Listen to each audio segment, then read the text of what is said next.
The Nikki Glaser Podcast. The Nikki Glaser Podcast. Here's Nikki. Hello, here I am. It's the Nikki Glaser Podcast. It is Tuesday. I hope you all had a great Labor Day weekend. It is before the weekend right now that I'm recording this. So yours hasn't happened yet, but I'm astral projecting you to have the best one, which sounds like I want you guys to have diarrhea. I want your ass to project. Probably some of you will after Labor Day. Labor Day always sneaks up on you. I mean, it does mean Memorial Day equals beginning of summer. Labor Day equals no fun. School starting again. Like a different kind of hot outside. Pools are closing. Last weekend of pools. I know that's not the case anymore because it's so hot all the time. People can leave their pools later. But what do you guys have planned for Labor Day weekend? Do you have anything going on? I'm going to a wedding in Chicago for my first cousin. Oh, for your first cousin ever. No. yeah. It could be. Honestly, I mean. Are they going to make it? Did they pass my test? Are they? Good question. Yes. They're in their 30s? No. Okay. Actually, I don't know how old she is. I think she's probably close to probably 28, 29. Okay. So have they been together longer than 4 years? Do you know the name of the guy she's marrying? I really don't even know Jason. I don't know them that well. Why are you going to this? Huh? I mean, I know her. What's annoying about weddings is, what do you know about her? She has brown hair. Okay. So you should be going to a lot more weddings if this is the requirement to go to someone's wedding, is you know their hair color. She loves farming. Look, my family, we grew up in Florida. Like, if we grew up in Chicago, I would know everything about her. But we were separated. Well, that's why you don't go to this wedding. Sorry to whoever this is, but it's a first cousin. But you don't. It's expensive. I mean, I understand people like to go to weddings. Let's leave that out of it. Most people, weddings are an inconvenience. You could have the weekend in St. Louis. Now you got to go up to Chicago for this wedding. I'm not trying to be a negative Nelly, but this girl does not know you. Yeah. She would not recognize you. Yes, she knows. We're but you'll say hi than across the room for 2 minutes, and that will be the extent of it for you being there. No, and we'll grind. We're going to grind. We'll be grinding on the dance floor. The cousin dance. It's cool because we don't know much about each other. Yeah, you'll get to know each other. Your family does communicate through grinding. No, my cousins in Chicago are awesome. Like, we play sports together. We all enjoy each other very much. What sports does this girl like to play with you? Again, there's other cousins there. You know people in our building from the elevator more than you know this cousin. Let's be honest with ourselves. That's not true. It's not true. Pat? Do you have a role on the wedding? She farms. And Marissa? Do you know them better? She likes farming. But no. Does that mean she lives on a farm? Because just because someone lives on one doesn't mean they like it. No, she works. She loves it. That's what she does. She works at this restaurant. I forgot what it's called. It's Blue something. Offense. It's like that very famous restaurant that has like farm to table. It's like outside of New York. I forget the name of it. But that's where she works, and she like lives out like 40 minutes outside the city, pretty much on a farm, and that's where they met. I'm just projecting, but I just think weddings are obnoxious when you have to have your whole family there, and then the bride's night is completely ruined by talking to aunts who are going to die, or cousins who are going to die within months, and they have to get on planes. Like, you see all these fragile old people flying across the country, having to sit on the plane for 40 minutes after it lands, waiting for someone to come with a wheelchair. They're so in pain. They're sitting in middle seats. Also, they can go to some girl's wedding who's in their 20s, and they just sit in the corner all night, and people come up and scream at them as, like, Neo is playing loudly in the background. Like, it's just all so jarring for these old people, and I'm including you in that. I think weddings are obnoxious. I'm sure this wedding is going to be awesome, and that it's required that first. I hear what you're saying, and I know it's funny, but I think like these old people, it's like their Super Bowl to some of them. They're like, oh, I can finally get dolled up, and I can travel, and I can see my family. I understand that if they're mobile, old people, when they are in wheelchairs and being forced to go, They do not want to go to a wedding. I mean, yes, of in course, Vermont, like... where they have to sit in a car and their bones hurt. I mean, I can be almost certain of is that old people do not want to go to your wedding. 20-something-year-old girl who has the option of divorce now when your grandma didn't. So your grandma's looking at you like, wow, this is gonna last forever. When you now have so many more options than that old bitch did, and she resents you for it. Probably you get to vote. And like wear your hair down, like up in a ponytail. I feel like sometimes your grandparents pushed you around? They didn't. I love my grandparents. I just feel bad for old people having. I just think weddings are dumb. You know, I think this. I think they're a waste of money. I think they are just. I get it though because it's a celebration, and I'll probably have one someday too, and eat crow. But I just want to say, like, I think it's dumb that people like second cousins who you've only seen once. Like, when was the last time you saw this girl? I mean, really had a conversation with her and spent some time with her. Last time I was in Chicago. Oh, she's also younger. So like the other cousins that are older than her, I get along with very well. All of these things. So it's for more of her like siblings. It's an age thing too. It's not just like, when you have a cousin that's. I'm just saying, if the most important people in her life are on a list, you're not on it. And I'm not saying that to be offensive. It's just this whole thing of like, but family comes first. It's like, you took the spot of someone probably at the wedding where she. No. I think you're enough money to invite everyone. You're like assuming a lot of things right now. Well, this is what people do at weddings. It's fun, is like, but it's just like you have to invite our cousins, and you're like, Mom, I don't even know those people. And I know you know her, but I'm just saying this. Okay, so maybe this is a different situation for you, but I still suspect this girl having a conversation with you will be a task of the night that is not. I mean, you're fun to talk to, so it won't be that bad. But there will be people like you that are first cousins, not that interesting, who she doesn't want to talk to. I mean, you've got stuff going on. Brenna's fun to talk to, too. But there will be people at this wedding, based on you being there, that this girl does not want to have conversations with. And it is her wedding night, and she wants to dance and eat and have fun. And she's going to have to talk to some, her uncle, like her uncle. It's not really her uncle. It's like her dad's friend from childhood. Yes, it sucks. I get that. Look, you're talking to you represent that to me, Andrew. I'm not like, yeah, well, I do have the wood tooth. But I'm not like one that's like rah weddings. Like my buddy had a second wedding and I had to buy a suit for it and pay fucking $800. Like it's insane. Well, that's that shit's what you insane. Say no. Yeah. Well, it's hard. Why? I've said no before. And when I was in high school, I was playing my last football game in high school football, which I've given so many hours, so much time to. And then my other first cousin was getting married and everyone's like, you got to go. I go, I've given everything to this. I've met her twice. So in your defense, good for you. I chose football and people wanted to spit in my face. Like my mom was like, how together? could you? Huh? Are they still together? Yeah, they are. And I don't play football anymore. Oh, you made a bad choice. It's the only time they get to do that. Why didn't you see that their love would be lasting? Were they in their 20s? No. They were lasting. They are lasting. I know. Why didn't you see it? You should have known. I saw it. I was like, they're both kind of interesting. She's a veterinarian, actually. The one now or the one back then? The one back then. You know that veterinarians kill themselves more than any profession? I think I've probably told you that a million times. Yeah, I'll let her know. That's like my I'll remind her when I see her. You should say that. I say it to vets all the time because it's kind of giving them hey, you are in combat. Like you commit suicide up there with like the other vets. I saw? You know what I saw that was interesting? The student debt stuff, how everyone's like, oh, I can't believe it. A lot of veterinarians, the other reason why they kill them is not just because of the dogs putting them down. Do you want to say that profession one more time? Huh? Debt. Can we just say the veterinarians? I think that's a way to say it. What do you say, veterinarians? Yeah. What did I say? Veterinarians? Veterinarians. You just cut out the middleman. Who needs that? First of all, doctor's 6 letters. Let's shorten it down. Doctorateur.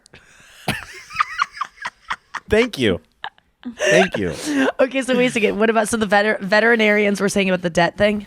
Yeah, that's the other thing. They don't make enough money to pay off because their debt is almost as much as fucking doctors, and it's like they'll never pay it off. Yeah, so I know they're the best people. They get into it for the love of animals. And then they have to put them down all day and witness horrific things happening to animals. And they have to watch people. And can't pay this. And they watch people, losing their animals that they either love or bringing in animals that they do not love. And they can't do anything about it to take it away because it's too much legality to like actually, the dog protective services or whatever is harder to conjure up than CPS maybe. I don't even know. But I love veterinarians so much. And they should be able to board planes before all of us, just with all vets. Can we go back to weddings for a second? I have a question. Yeah, please. Let's get in there. Yeah, I mean, Noah's getting married at some point. Yeah, but it'll be at least another year. Are you going to invite all your first cousins? None of my cousins are coming to my wedding. Because we don't you're talk. An adult. Yeah. Yes. Respect. You're an adult who knows, who doesn't just follow tradition blindly. You make it, it's your night to actually socialize in the way you want to, not please your mother. How many people are you going to be at your wedding, Nick? What are you going to have, 6 people? Many.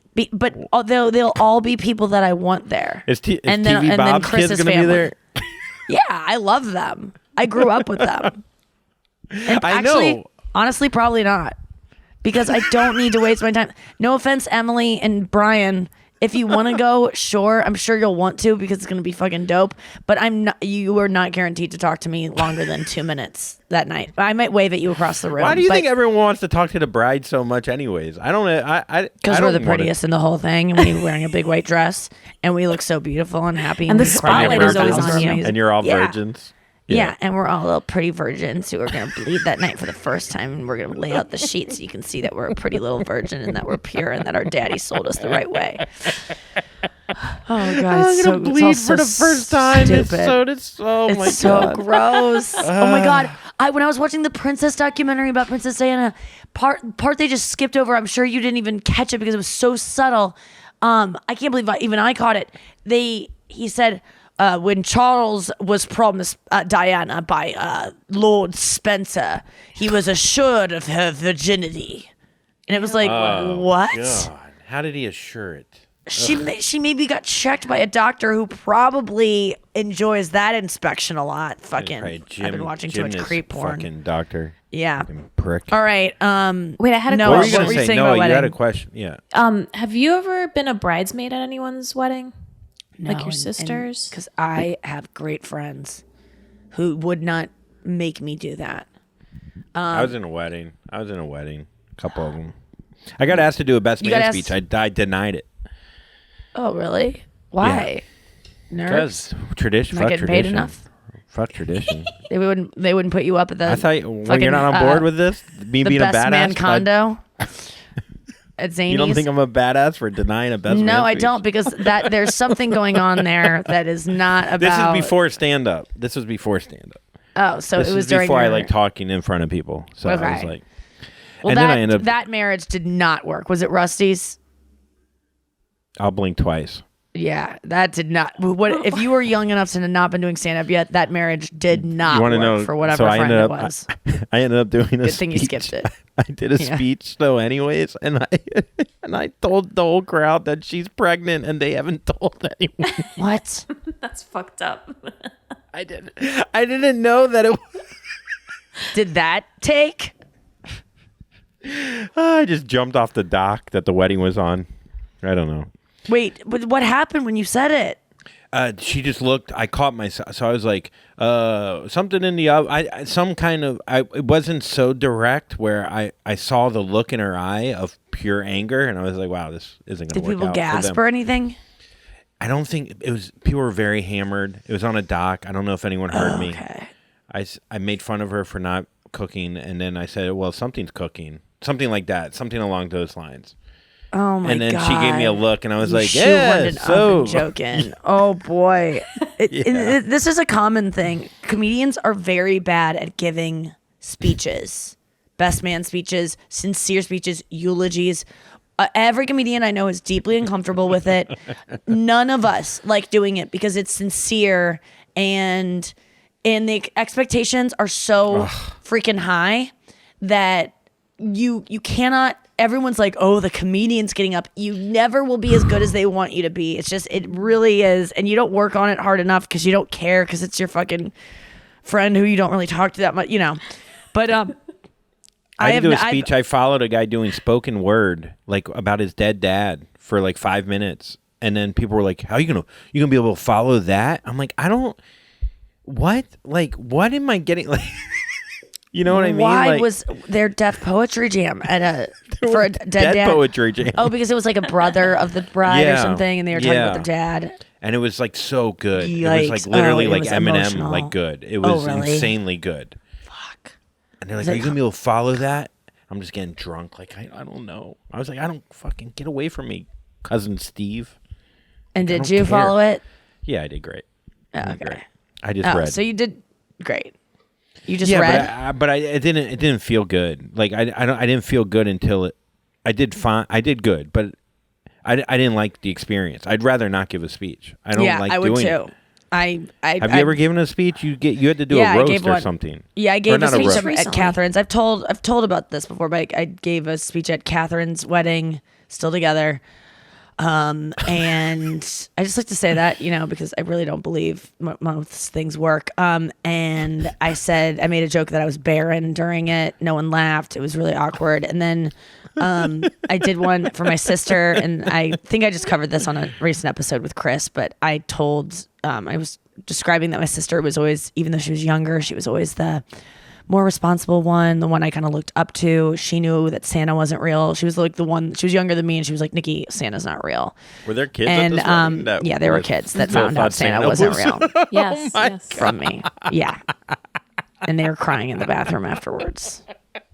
Like pussies. I'm just like, you had to learn sometime. But you have to, someone is going to be the bearer of that news, and it should have already happened to you anyway. Yeah. Don't be at an adult function. Like, are there signs on walls at adult functions where it's like kids present? Make sure you keep the lie up. Like, I can't retain that lie forever. Someone came up to you though after and was like, "Hey, you kind of ruined Santa." No, it was very Christmas. clear. Like there were a bunch of kids that like ran off and were confused, and then it was the big joke of the night. But it was also like they were kind of like, oh, she is just too much. Like she had to push the boundaries. That's what always happens, is that I say something, people expect me to be inappropriate and like do something outrageous that like makes it about me and ruins the night. And I never want to do that, because I obviously think everyone's thinking that, or I'm going to be dirty in an inappropriate setting.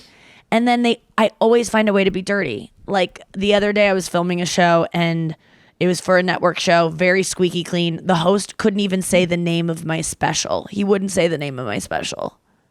My name of my special is Good Clean Filth. Yeah. What? He couldn't say it. He Which was is like, the I'm going to dirty let you word. say that. Yeah.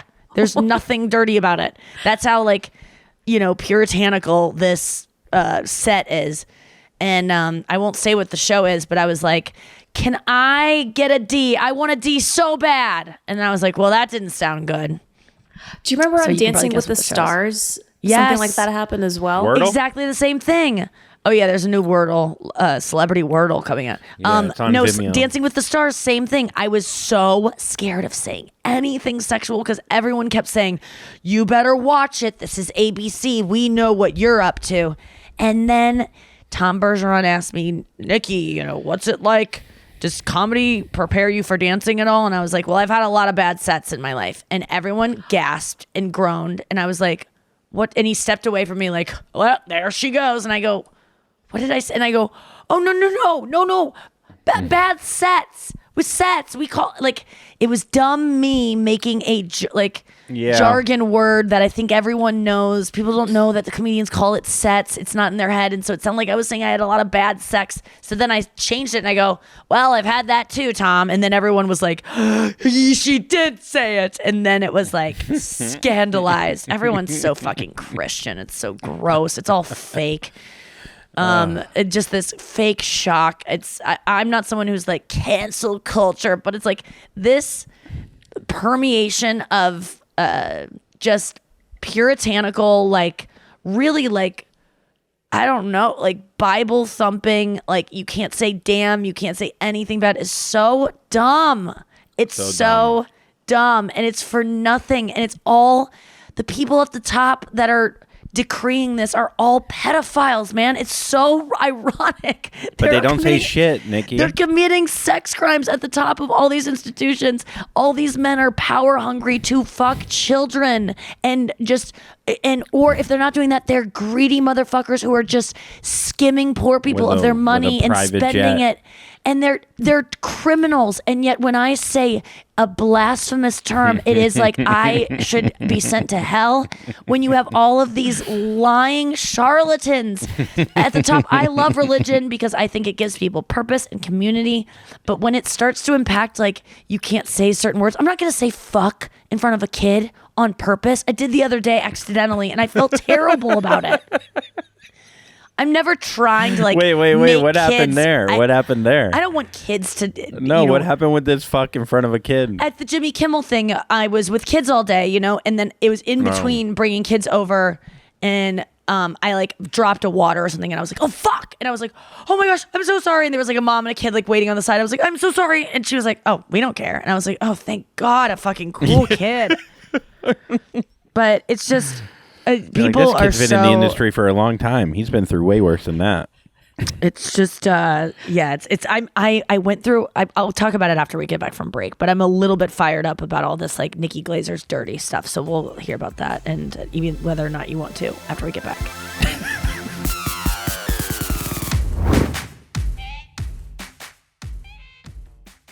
I did 4 press interviews yesterday, back to back, 20 minutes each, which seems like not that much, but you're talking to someone new. It's for like KTLV, like, Las Vegas local Today Show type things. And every single one of the interviewers negged me by saying either, because I would say, oh, this is my last show before vocal surgery. Or I'd say, and so I was like, and they're like, oh, so you're going to stop talking? Are you able to do that? Or they go, there's one where it was a huge lag. Like, I would say, it's nice to see you. Good to see you too. Like, it was that bad. And so I said, hey, before we begin, the lag is so bad conversationally, this isn't going to work.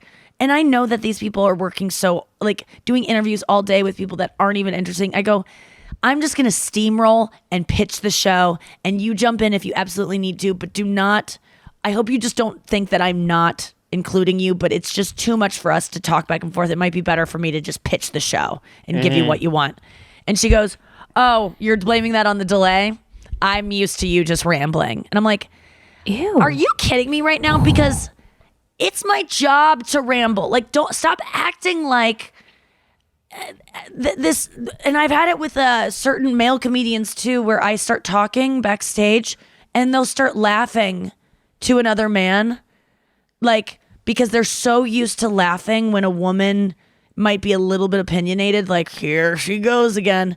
And I just turn to them and I go, I do this for a living, so I'm actually good at it. I know I can be a little pedantic sometimes, or a lot pedantic, but for this, it happened in 4 interviews in a row, either saying, one guy goes, I just watched the Comedy Central YouTube video of Get to Know Nikki Glaser in 8 jokes.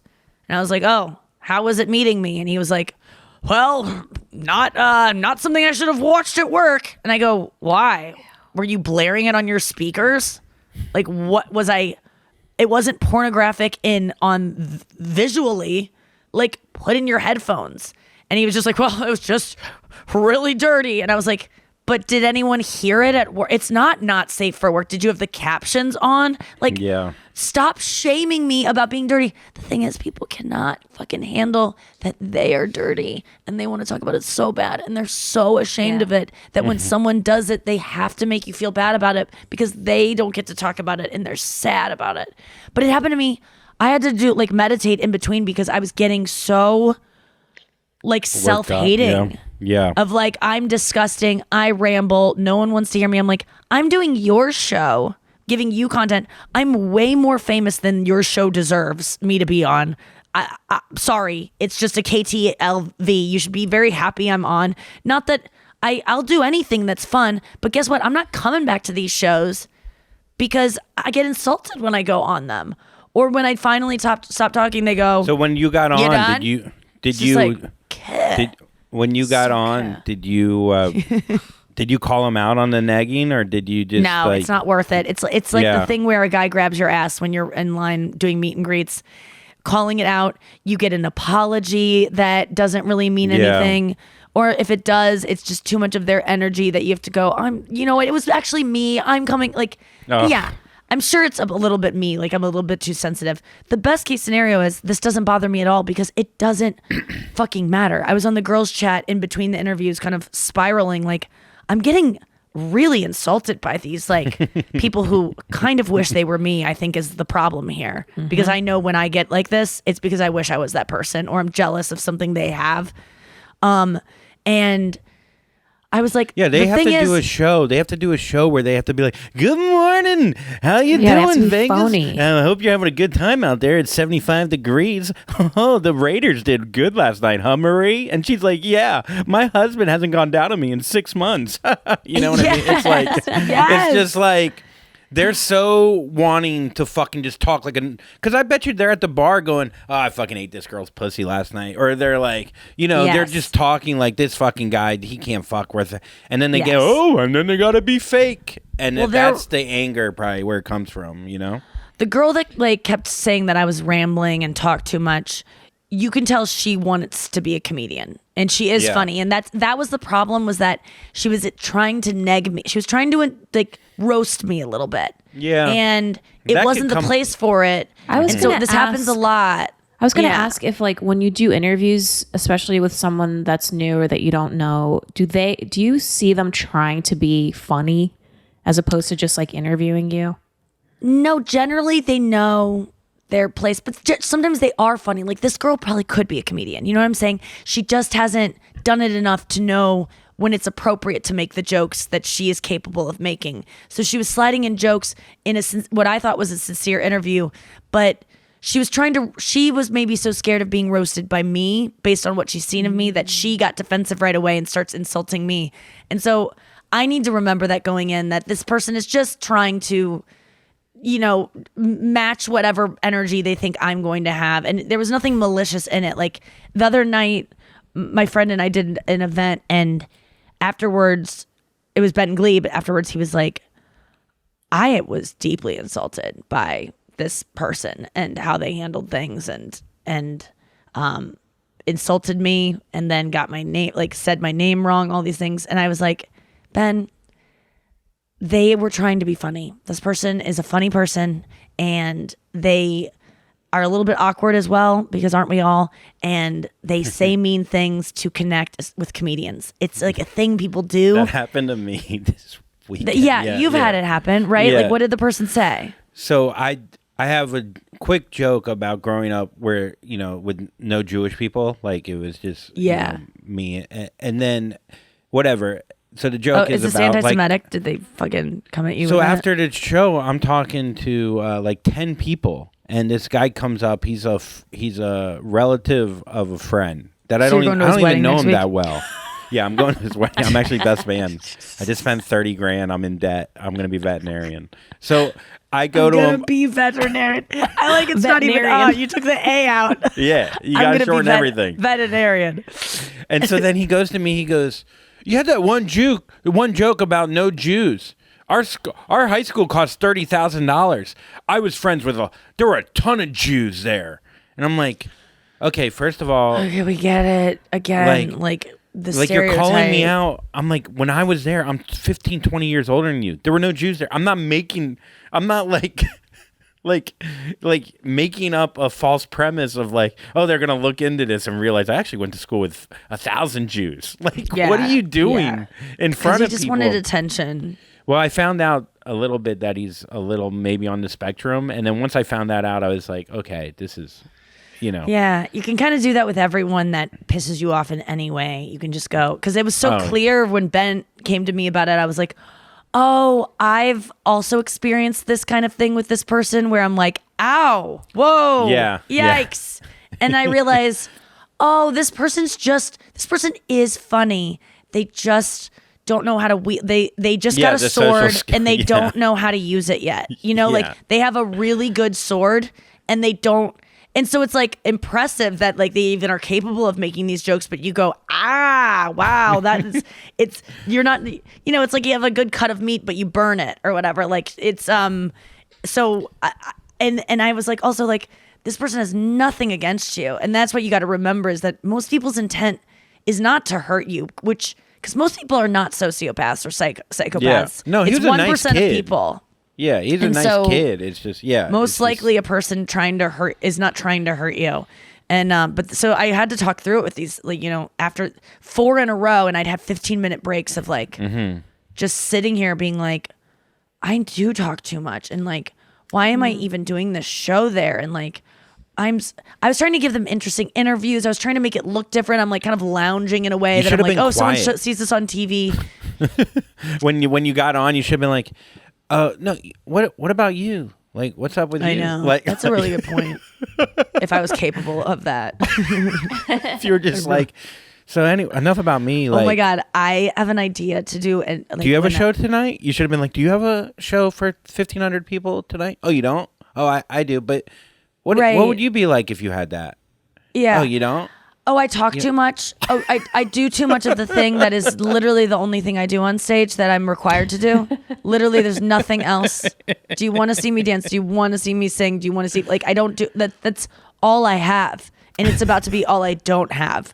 I was thinking about, Ben Glebe actually was the idea behind this. He was like, you should do ASMR episodes of your podcast when you're recovering, because I won't be able to talk hard. How loud fast. could you talk? You think you could talk here? Like, I think I could probably talk like this. It's kind of nice.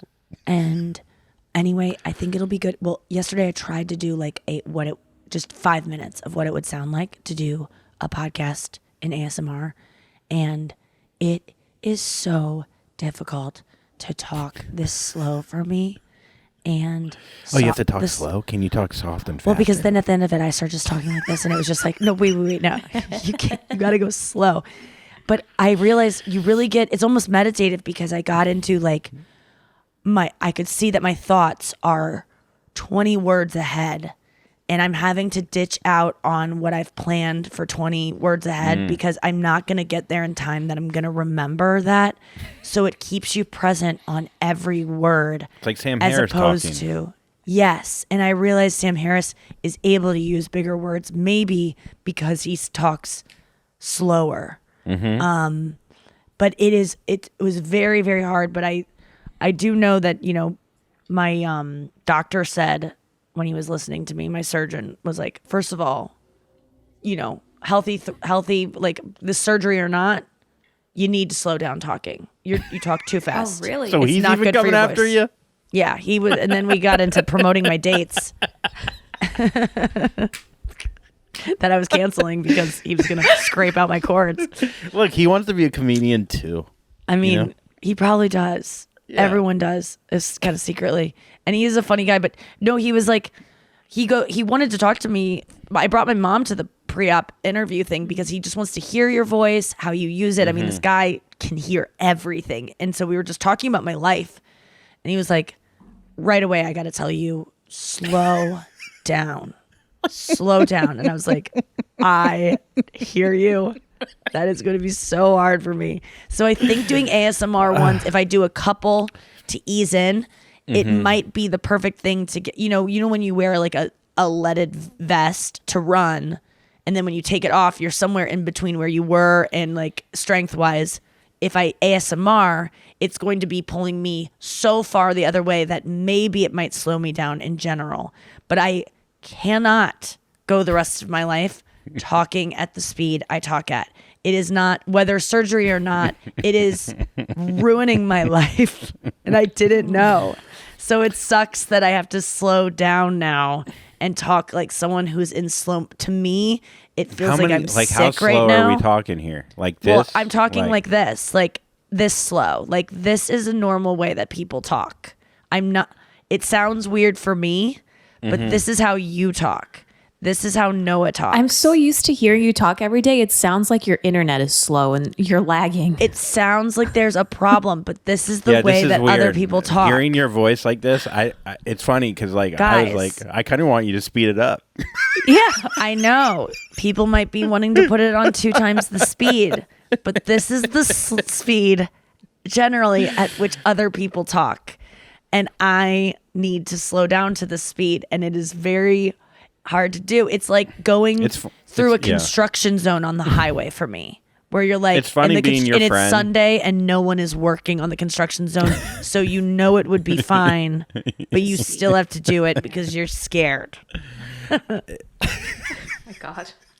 I'm going to really try to talk this speed the rest of the show. Let's just see what happens. And I'll talk like you.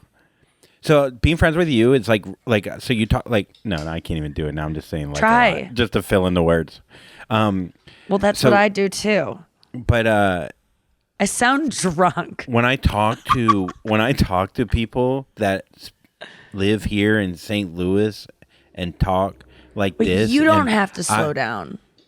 No, but when I listen to you on 8 times speed because that's how you speak. So when I talk to someone else that I know their story, I know their whole story by their 3rd word. So I have to sit there, and a lot of times I'll fill it in because I can't. Are you kidding me? I can't do it either. That's I don't know why I'm getting an accent. Maybe that'll help me slow it down. But when people talk, I am like, get to the chase.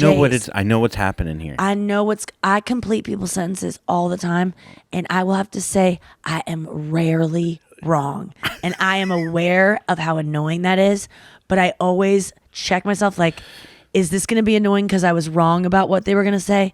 And I rarely am. I kind of see it coming. But I think even if you're right, it's still wrong. It's still annoying. It's still wrong. It is annoying still to do it. I know even it if is. you're right. Even if you're right. But I don't know what the cadence will be because this sounds so forced, but I feel like if I practice meditation, if I practice ASMR, the lilt of my voice will naturally slow down. Like grandparents that you see at the wedding that you force them to go to, they talk slow, not because they always have, but because it's harder to think of things and to get them out.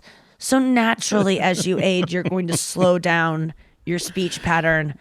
I have to start that process intentionally now. And I have to become every comedian I fucking hate who I do want to print up people's specials and do a word count and compare them to mine so that when people go, yours wasn't as good as this person's, I can go, well, actually I fit 3 specials into one. So slow it down. And then maybe our 3 specials as good as that one person's because I said 3 times as many words and had 3 times as many jokes. Were they as good? Maybe not, but that's arguable. Do you want something slower? Yes, sometimes you want something slower, and that in and of itself makes it enjoyable. But I like quantity over quality. You're gonna start talking slower, but you're gonna say that over you're gonna talk slower, but say the same amount. So your next special will be 7 hours, 6 hours. Yeah. Like these podcasts are we're gonna get through like one half of a topic, but you're gonna say everything. You think we didn't get through the news before? We're not going to get to. It's nothing's gonna happen on this show. I don't know how I'm going to function in this world. My brain just needs to slow down a little bit. But with that being said, we could get to the news if we want. Do we want to try it? Let's go to the news. You heard it here first. Yeah, you heard it here first. Oh, man, it's Tuesday, folks. You know what that means? It is Tuesday. Hope you're having all the swells out there. I'm about to because I'm going to a great wedding where my first cousin, she has brown hair, and she's really cool. And back to you. And once you saw her in Chicago a couple months ago. I think. Which is enough. If she had to invite everyone she saw a couple months ago for I'd be an hour, top 25. I'd be top 30. Top 40. 50. Casey Kasem. All right. Well, while you're in Chicago, would you like to know some fun facts about orgasms? Yeah. Yeah. I'd love it. So I have a list of fun facts that you may or may not I know. had a couple yesterday. Yeah. So Slow? a Honestly, study yes. Yeah. found that our ability to orgasm comes from our parents. Our DNA could be Duh. responsible for Type in anything. daddy. Sorry. Could be responsible for anything from a third to 60% of our ability to climax. It really creeps me out. But what does that mean? What does that mean? You are in your what you're going to be is in your grandmother. You were in your grandmother already.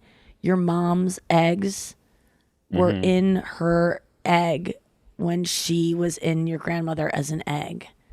You weren't in your great grandmother's, but you were in your. It's just creepy that I was like in my grandma's little body in the 20s. Your I don't great-grandma. like it. No, great grandmother my mom was in. I was not in that one. It's only two back. I didn't know that. Can I just say, this gets us on the topic of porn, which I want to talk about. I have just embraced daddy porn. I did not look at it for a while because I thought it meant that I want to fuck my dad, or that that my dad was going to pop up in the middle of it for me in some way, or that it Like an meant ad? something about myself. Yeah, pop up ad. Papa? A Papa ad? The pop-up ads I get are so gross with old women. Old horny women is always. So wait, how what old they are these give me. daddies in your porn? No, the Are porn they I like, 50? the reason I like daddy porn is I think it's someone and their dad. It's not about me at all. I'm not projecting myself into it. I'm horny from, and I don't really like it to be her dad.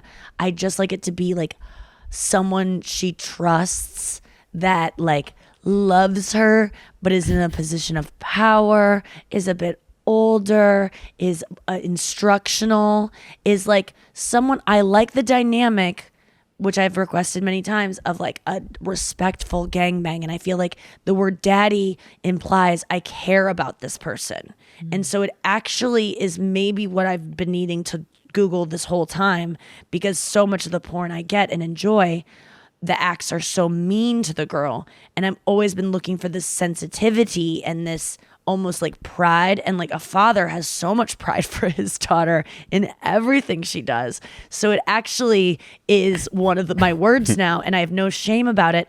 And it's interesting because I have a lot of shame about stuff on porn that I'll be like, oh no, that turns me on. Like sometimes I'll think it's a woman and then the woman will have a penis. And I go, do I like trans porn? Like what does that mean about me that I want to see a trans woman fucked by a guy or whatever, but she has a penis? Does that mean that I have a penis? Like this stuff that I do in my brain that makes me feel morally ambiguous because and yesterday I just realized like, how do I do not operate this way outside of sex, judging what I like, what I don't like. Why? It's not hurting anyone. Why is it a problem that I'm turned on by anything? First of all, this trans woman looks better than most women. I thought it was a woman. Not that that even fucking matters. There happens to be a dick there. There's a dick anywhere. Anyway, right there. It's just more dicks. It just looks like she's wearing a strap-on of sorts. It doesn't change it at all. And so it's interesting for me. I think so much of my porn, I didn't realize that I was fighting so many of the things that I was naturally drawn to in porn because I didn't want to be that person that likes that thing. And yesterday or this weekend, I guess, past couple of days, I've just kind of given into it and started searching the words that I used to avoid so much. Daddy, not trans, but like daddy or like femdom. I'm like, does that mean I'm gay? It's like, no, I like women that are kind of telling women what to do sexually because they're nicer. Women seem to be nicer to women, and porn is lacking a niceness, and I'm craving that. And the way to get it is to, daddy or femdoms, because male doms are generally like mean and calling you a bitch, and femdoms are like, oh, are you sad and scared? I think you're gonna be a good little whore. That like they're more supportive, like a teacher. Rami Youssef had a joke about like seeing porn and seeing penises he likes and he doesn't like, and like being like, oh wait, is that gay to like a certain? That means I like a certain kind of. You have penis. a preference. You Yeah. have a preference. If of you penis. were to be penetrated by one, you'd have a. You'd want a an good opinion. looking, or what I find. You'd want to weigh in penis. on the dick. Yeah. Yeah, less vain, I guess. But Yeah. it was just an interesting way to look at it. Like, there's definitely been porns I've turned off because the penis wasn't right for me in that situation. Is it too much not like yours, or it's too just? There's some ugly penises out there that are Of just not course. that don't turn me on. Wow, but I've never Sometimes seen the ones that are two ugly penises. It's are always huge.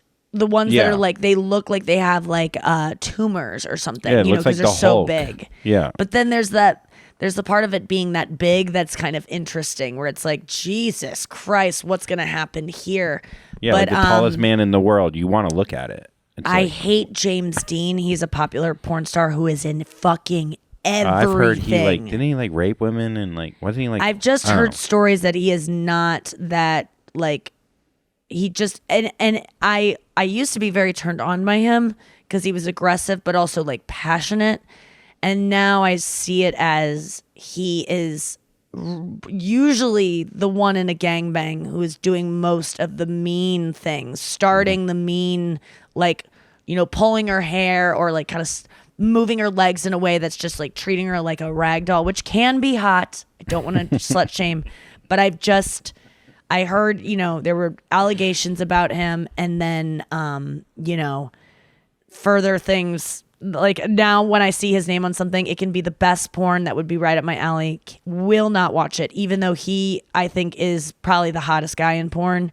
And I did have a friend who did porn and said, yeah, working with him was the hottest thing of my life because I hated him and we used to like hate fuck each other. As like, it would be like doing, you know, it was like in The Notebook, Ryan Gosling and what's her name, like hated each other. Rachel McAdams on set, that she thought he was like a cocky, like hot heartthrob guy that thought he was cool, and he probably thought she was stuck up actress, and they like hate each other, and it turned into this like way hotter thing. They ended up dating. So I do remember my friend saying that, of like, I didn't like him, but I would love to do scenes with him because we both hated each other so much and we both knew it, and we would take it out on each other in the scene. And so that's really hot to me. Are we gonna get to the? I'm sure there's going to be more that comes out of it by the time this did airs. you see Kanye was that he's claiming that porn is what ruined his marriage? Is that he was addicted to porn? I saw Yeah. that. Yeah, I believe it. I definitely know that it is on my list of things that I do to not feel my feelings. And when I can't smoke weed and I want to, or I can't cry and I want to, or I can't eat and I want to, you know, let's do porn, because it's like, it's a distraction. It's faster than watching some show that I'm not into yet. Like, But it also takes a while. Like all the browsing, while. finding the I perfect could see scene and Kanye stuff. like Yes. typing in what he Yes. wants to see in porn, but just adding with Yeezys on. Like everything, it's like, I want to see girl eat her ass with Yeezys on. Like I wonder what everything. porn he watched, because I do wonder if His it's own, like his own you just music pull up video. whatever, or if he was Yeah. as obsessive about it, because I feel I like think people he's probably who, obsessive. but actually when you become an addict, you kind of take what you can get, kind of. You just need the fix. So I bet it can go either way. But I know people that watch porn all day long. I usually have one orgasm and then I go, I want to keep going because it feels so good, and it's like I want more of that. But everything I'm watching just turns instantly to like black and white television of like, this is not interesting to me anymore. Yeah. Like none of this is good. It's so funny. You start Brain to see chemistry them is as like human fascinating beings. after you come. You like of just, see like- them like I actually see like, oh, that's a person. like when you're really horned up, you're just like seeing like, it's like a, I don't know. Oh, And it then doesn't do once that you for come, me. and then I'm just like, oh, that's all right. This is kind of weird. Why am I here? I just with go, these people? oh God! Like I'll go back to the window. I'll go to Instagram after I come, and then I'll go back to Reddit to go just on my nightly Reddit crawl. Yeah. and then it'll be like just double penetration like in my face. And I'm like, like it is so jarring. And seconds ago, it was what made me have the best feeling of my life. It's so fascinating. I did try to masturbate last night to just music in my Classical? memories. Yeah. What was it? Mozart's 48th. What were you saying? Something like that. No, I've done it before, but I tried to get back to basics. What was going on Dave in that head of Matthews. yours? I was trying to conjure up, I was really trying to think about my relationship because I want to be like so anticipatory of when I finally see Chris that it's like the hottest sex ever for us as a couple. And I do miss him so much. So I'm like trying to, I don't generally fantasize when I'm masturbating about my boyfriend. No offense to him, but it's usually like his brother. I'm on. He has a brother, so I can't say that. That's even a joke. His sister. He has one of those too. Okay, it's His second cousin. You know her? I probably met them as well. His cat. So I was trying to do that, and I put on like Dave Matthews because that is What the song? sexiest music to me. Say Goodbye. I put on Say Goodbye. I put on Crash. I put on and then I was Did you make just a like playlist, or did it just? no, it's just like kind of going through like the old albums of like what used to horn me up, and then I just cannot sustain a fantasy. Gravedigger? Don't drink the water because I can't get that cup. When his voice gets like this. Oh, it's so hot. He is so freaking hot. I can't stand it. I'm really sorry to be a woman that is talking about how hot another guy is, but like Dave Matthews it's still for me the hottest person that's ever like I just can't my childhood or like my teen like I will never feel that horny for someone. It's like Chris often says, like the love he felt for his like first high school girlfriend, like it's not repeatable because it's this young, dumb love. Yeah. Like it just, you wouldn't even want me to feel that way about you, Nikki, because it was just like, I thought I was going to, like it was just young and dumb, but it was unbridled. And there's something beautiful about that. That is how I feel about Dave Matthews. It is just this, When you saw him that close in person, were you like analyzing, like was he as attractive to you? In person, yeah. Yes. Yeah. Everything paid off. Like, could I you remember see him looking at though, his or were you hand- seeing Yeah, like a it was- mirage his of knee him? was 2 feet from me, bopping up and down with his hand on it, and I was just staring at his hands, thinking about like how many times I had looked at those hands playing guitar and was like, I want to get fingered by them. Like it was all of those fantasies were happening for me. Like he does play the guitar pretty like. It's pretty like yeah. Dave Matthews fucks good and cares about a woman's needs. It's just undeniable. I don't know that I would love Chris to talk about someone like this, so I'll just stop. But I think this is mainly my just like 17-year-old Nikki Glaser coming out of like what I used to fantasize it would be like to be with Dave Matthews. So do you feel like it's kind of a threesome to listen to Dave and then have sex with Chris in your mind? Like you're having your like. That's what I was saying. I didn't know what to think about when I was doing it yesterday. So I just put on porn. I was like, this is very confusing. I can't, and I'm not someone who can like pull up a fantasy. I just can't do it. Yeah. I can't either. Right? My ADD brain, like, yes, people will enter it that I don't want to enter it. Not in a hot way. Just daddy like, comes in. Yeah, or stepmommy. But not like sexually. It's just like, why is like my brain just, yeah. Oh, you got to put your phone on do not disturb because I mean, I've gotten a text from you before when I'm masturbating and I just go, no, get out of here. Or like, just like podding tomorrow, 11 o'clock good. And I'm just like, I just lost it. You can't be in here. And I'm like, fuck, I forgot to put it on. You get it all. I get like, Nicole, it's Nancy Pelosi. It's not looking good out here. Like I get like all texts all the time. Yeah, you got to put it on do not disturb. We will be right back with more show after this. All right, Noah, tell us more about orgasms. Okay. This I think you'll find very interesting. People who have suffered lower paralysis and can't feel genital stimulation sometimes find they can achieve orgasm through stimulation of other body parts, such as the skin of the arm or the nipples. One woman who had become paralyzed from the waist down at the age of 30 said she was able to climax when touched in a spot on the trunk or neck just above the region of injury. Obviously, I think that this is possible because I found an erogenous zone on my neck that I think makes me feel more horny than my clit at times. I'm not even joking you. Like breathing on the back of my neck, like here, which, when is that ever happening? It just happened one time, on a subway when there was a creep. No, it just happened, I think one time in bed, like we were just cuddling and he was just like kind of talking into my neck and I was just like, I couldn't even say anything because I was just like, what's happening? Like it was as if I was being touched on my vagina for the first time. It really felt like, this is the greatest thing I've ever felt in my life. And I think I probably could have just come from that. I mean, it led to other things, but that was, what other places on my body have I not opened up? Your sense, if you're not getting whatever you can touch, that's going to be the most sensitive spot. You know what I mean? Like if your genitals the middle aren't of open, my shoulder blades.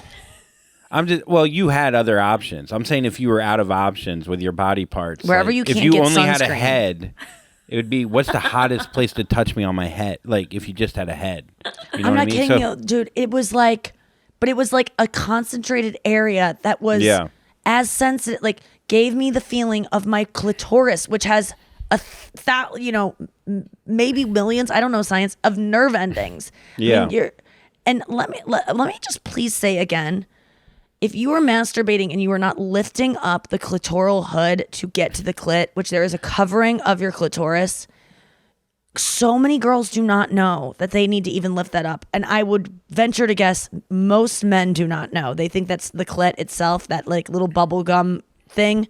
You need to lift that up to get to the clit. I think I've hooked up with girls before and they don't because it's they too don't much. know. No, it's too much when I go. Well, then you're doing too straight to much. Well, then you just like blow on it and be gentler. But like you need to expose the clit. But I'm saying over the hood, like that it could. Yeah, it could. Yes, that can be better. But yeah, over it can be good. Andrew's holding the peace sign. You know, like when you do this. I think a lot of girls are missing out on pleasure because they think that's their clit, and they're like, "Why is it not working?" That. And they're trying to put chapstick on with the cap on.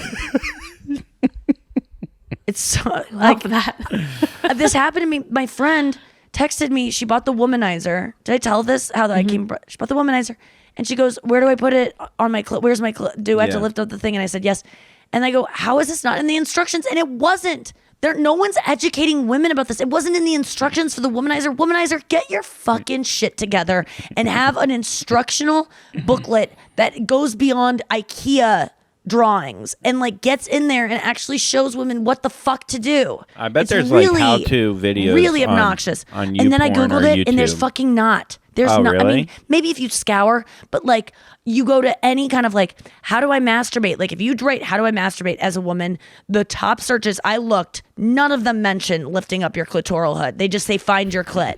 And it's like, well, most women don't. Let's talk about. Maybe they say men don't know like where the clit is. Women don't. If someone's like, change your oil in your car, and the first step isn't lift up the hood, because they just assume people might know it. You know what I mean? I know they do, but all of it looks kind of the same down there, and clits look so different. You don't know, but yeah. it's like a little Marcel the shell. Like it's a little snail, and it has a shell on top, and you got to peel back the shell. At least for me. I mean, otherwise it would just be sucking on this like chestnut down there, and the meat is underneath. It's so insane. Lift it up. I have a show tonight in Vegas, September 2nd. Thanks, KTLV. Oh my God. Yeah, I didn't get into that yesterday. I avoided all those areas. The second you get a little sex. The second you say something with an innuendo, they go, "Yep, there it is. There She's a she whore. is." We you should knew lean it." into it and be so fucking dirty on there, and where they're like, "Look, we can't have you back." It's like, bitch, I don't want to be back. That would be a nice send off. But I don't like to be crass. I don't like to like make people feel uncomfortable about it if they really don't like it. That's the thing. It's like people. That's what I don't like about people. Assume that I think that I like offending people, which is, it makes sense that they think that. But because I've done roasts and stuff, and the point of those are like to say the meanest thing. Those people have signed up for it. Like I wrote a joke last night where it's trashing someone. And they didn't ask for it, and it's a celebrity, and it's someone I kind of know, and I'm like, I can't fucking do it. It's such a good joke, though. I'll tell you I'll tell you later. It's so good. I'm gonna do it because I'm just too. I just hope it doesn't get back to them, but I'm gonna do it, and it'll probably end up in a special because I can't help it when something's funny, and I actually don't believe the insult I'm saying. I'm making a joke that someone is bad at their job, but I actually think the very opposite of it. So, I might have to change the celebrity, though, to someone who's more secure. They can maybe know that they're great and they don't need to question it. But, oh, man, also, I had another joke last night that I wanted to make. I forgot to do it. I'm talking about how because I'm 38 and my fertility is probably plummeting right now, and, not that it matters to me because I'm not trying to conceive or I don't really want to have kids. I still want to be able to. It's like wanting to be invited to a party that you don't even want to go to. Yeah. Like it's that thing. It's like for me, and I found the perfect analogy. I want to be asked to go to Chappelle's farm, but I do not want to go. Yeah. I would feel it would afterwards. It would be a lot of work. I would probably feel worse about myself at the end of it. I would be honored that they think that I belong there. I want people to think I'm fertile. I want to be fertile, but I do not want to go to the middle of Ohio and hang out and listen to people drunk pontificate and have to act like, oh my God, these are like, these people are geniuses, which they are when they're not like wasted and like in a room with a bunch of cigarette smoke being like, well, and having to laugh at everything they fucking say, even if you don't think it's funny because it's Chappelle and he's a genius and like you have to give it to him. Like remember during the pandemic, all the comedians were going to his farm and like, it looked like they were the chosen ones. And I was so jealous. But then the second I go, wait a second, what if you got an invite? The panic that went over me of like, oh my God, I've got to hang out with these people all weekend and act like interested in what they say and act like I know their music. Like there's like certain, the Wu-Tang Clan is there and I have to like learn all their names and like study their catalog. It's going to be so much fucking work for me to feel cool that weekend, even though I want to be cool enough to get it, to get invited. Oh my God, story of my life. Yeah. Yeah. You always want these. Yeah. It's, but yeah. So yeah. I mean, it's interesting with women because I was talking to Brenna about it, but like you go from having your period to menopause, which are both extremes, right? Like there's some time in between. Where you stop having your period? Oh, like you go from having your period for, 30 years to then, or 40 years. Yeah. And I don't know. I just find those extremes. That's a little hard. I mean, that's tough for like anyone to. But like, I hate the fact that the second you get a break from bleeding, it's like now you're gonna have hot flashes, and now no one wants to fuck you, and no one wants to really listen to you, and you're kind of like put out to pasture. And some people still like you, but it's just because they're being nice to their grandma because they have to be. Like look, she wants to go to that wedding. She might get some dick there. Grandpa died a long time ago. Yeah, being a woman, the bleeding thing is insane. Final thought. So you're going to a wedding in Chicago. There's going to be dance. I mean, it is fun. Dancing, food, just people watching. I mean, there's great things to be had from that. I mean, I see my family so rarely that... And your family will be there. Not to mention the ones that you don't know, but the ones that you do know. Yeah, they're cool as shit. Like my is your Chicago mom going? side. No, she can't go. And I bet she's grateful. Yeah, she's like, finally, COPD works out for me. Finally, emphysema. It's great. Finally, I don't have to do the hokey pokey or what. Like someone's not going to pull me out into a conga line with my wheelchair. Oh my God! Because we got to include. Her dealing with the airport is. That's what I'm saying, man. People, oh my God. People force old people to do this and make them feel obligated, and they don't enjoy it. I'm sure there's some that do and put up with it, and they're sweet, and they sit there and on the flight and they wait and they have nothing but time. But I think it is a very painful process for a lot of old people. And what are you doing this confusing. weekend, Nikki? I am going to Vegas tonight in 2 hours. I have to pack. My room is disgusting. It looks like I'm waiting for FEMA to show up in here. It's so bad. It's awful. And then I get in. I'm going to sleep all day, I think, because I didn't get much sleep last night. And then do a show. And then I fly to St. Louis on Saturday, and my friend Graham Bensinger, who has a show called The Graham Bensinger Show, is following me around all day. I fly in and I land and I go right into hair and makeup, and then he's interviewing me and following me around all day. We're going on a run. We're going to my old high school to do like a